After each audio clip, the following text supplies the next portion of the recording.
This is my everyday workout that anyone can follow along, and really it's just going to improve your mobility as well as your flexibility. We start with a down dog to an up dog, and as you can see, for the first down dog to up dog, I leave my feet in a flex position, and then I move into the traditional yoga position, going into an up dog. The key is here, you're just stretching through your shoulders and hamstrings and just slowly opening up your body. I move next to side extensions, where I slowly reach up through the arm and focus on balance and core stability and control. I do this both sides, and you can feel free to do this as many times as you want. I'm just going through my usual amount, which is 2 to 4 times per exercise. Next, we're going through threading the needle, getting a nice back stretch there, and you can actually put your other hand behind your back. It's going to create a stronger stretch. Next is my favorite shoulder stretching exercise. Focus on just letting the back fully arch, and then put your fingers in front of you, coming up into a non-arch position, trying to posteriorly tilt your pelvis. This is really going to hit into the shoulders, so don't worry if you can't fully open the shoulders here. You will slowly get better over time. Next, we do some wrist mobility. We try and do our wrist mobility going forwards, backwards, side to side, as well as through the fingers.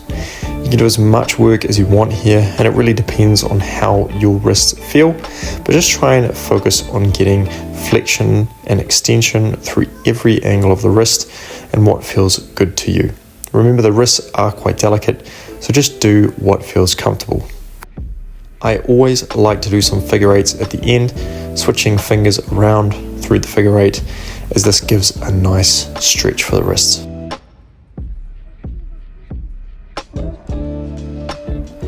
Good mornings are next, trying to keep the hamstrings nice and straight.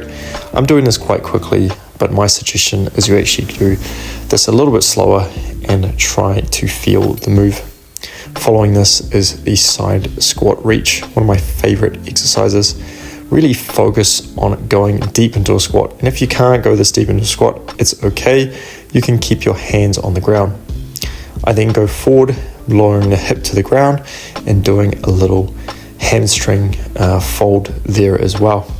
Do this both sides, and you can really do this as many times as you want, as slow as you like, but this is a fantastic exercise for opening up the hips and hamstrings, as well as the lower back and thoracic. So definitely don't skip this one. If there was any exercise that I would say that you could just do this and you're going to get massive gains, it would be to do that one. The next exercise is a hip opener. Try and keep your elbow into one of your hips and push the other hip open. And you can do this a little bit higher than me. It doesn't really matter where you're in, as long as you're feeling that stretch in your inner hip.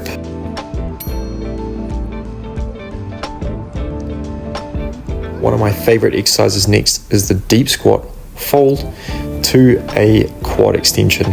And you can go through this one again as slow as you feel like, and if it's too hard, you can actually just start by putting your hands near your buttocks rather than all the way down at the bottom of your legs or touching the floor.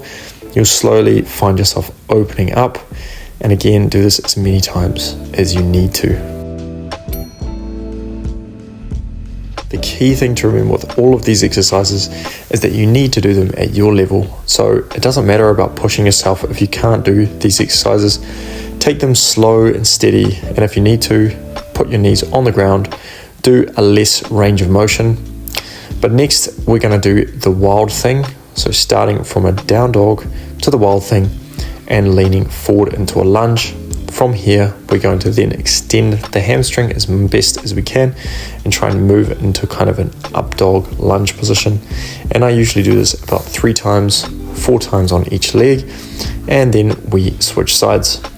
Again, just go as far as you feel comfortable, and really, if you can't do the wild thing in that position, you can do it from your knees. there is really a lot of variation that you can do with these exercises. So just play around with what feels good for you. Slowly, you're going to get more and more mobile as you do this every day. And lastly, I like to finish with bouncing. This is so good for the lymphatic system. So don't forget to finish with this, guys. And after that, you're ready to go on with your day or your workout, whatever it is that you're doing next. Thank you guys for tuning in today. I hope that you can check out my other videos as well if you want to learn some cool calisthenics movements. Otherwise, I'll see you next time. Peace out.